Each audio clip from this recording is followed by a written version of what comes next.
Kindly subscribe this channel for more educational content. A Tree, by Toru Dutt was published posthumously in 1882 in her poetry collection titled Ancient Ballads and Legends of Hindustan. About the poet. Toru Dutt, 1856–1877, Toru Dutt was a pioneering Indian poet and writer who wrote in English and French.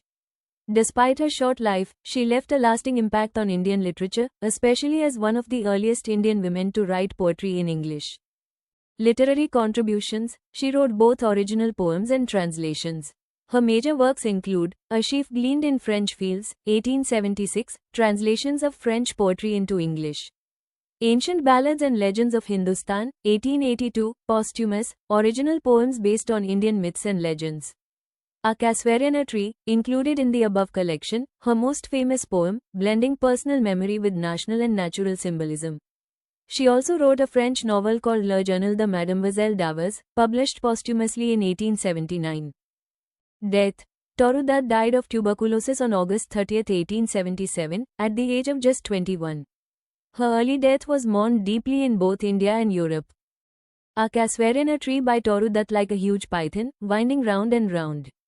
The rugged trunk, indented deep with scars up to its very summit near the stars, a creeper climbs, in whose embraces bound no other tree could live.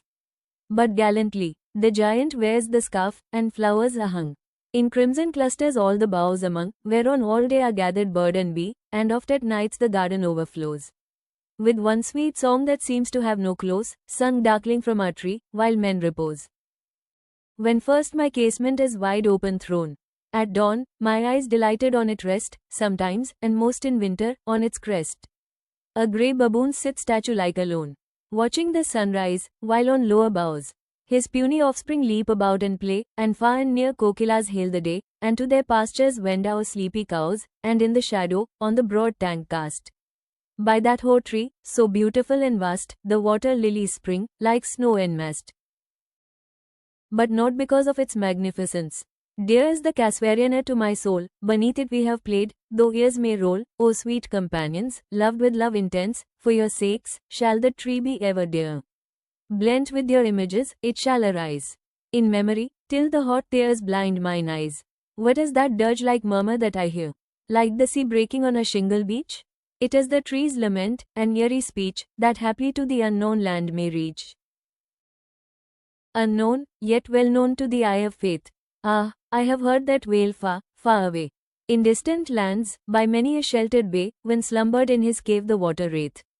And the waves gently kissed the classic shore of France or Italy, beneath the moon, when earth lay tranced in a dreamless swoon, and every time the music rose before mine inner vision rose a form sublime, thy form, O tree, as in my happy prime. I saw thee, in my own loved native clime. Therefore I fain would consecrate a lay unto thy honor, tree, beloved of those who now in blessed sleep for I repose, dearer than life to me, alas, were they. Mayst thou be numbered when my days are done with deathless trees, like those in Borodale, under whose awful branches lingered pale fear, trembling hope, and death, the skeleton, and time the shadow, and though weak the verse. That would thy beauty fain, oh, fain rehearse, may love defend thee from oblivion's curse. Stanza 1, like a huge python, winding round and round. Imagery. The poet opens with a powerful image. A creeper clings to the Casvariana tree like a python, winding around its scarred trunk. Symbolism. The tree, despite being wrapped by the creeper, stands tall and proud. It becomes a symbol of strength and resilience. Mood. Majestic and reverent.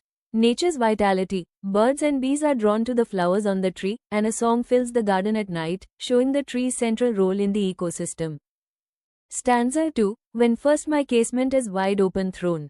Morning scene. The poet describes her daily view of the tree from her window. Activity around the tree. A baboon sits quietly, its baby plays, birds sing, cows wander, and water lilies bloom. Tone. Gentle and peaceful. Importance. The tree is not just a part of nature, it's part of daily life, observed closely and lovingly. Stanza 3, but not because of its magnificence. Emotional shift. The tree is special not just for its beauty, but because of the memories associated with it. Theme of nostalgia. The poet remembers playing under it with beloved companions, likely her siblings, now deceased. Personal attachment. The tree becomes a symbol of lost childhood and grief. Imagery, the dirge-like murmur, a mournful sound, reflects the sorrow and loss the poet feels.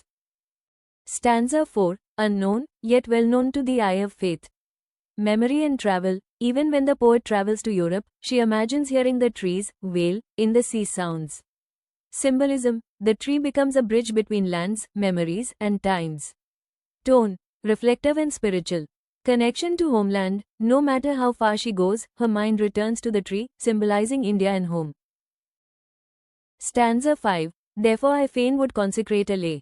Poetic offering. Toru Dutt wishes to immortalize the tree in her poetry. Tribute to the dead. The tree is linked to her beloved family members who have passed away.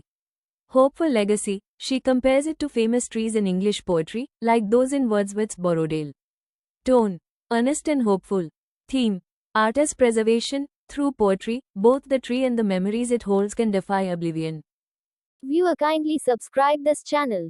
Share this video to your pioneers. Comment your feedback. Thank you for watching.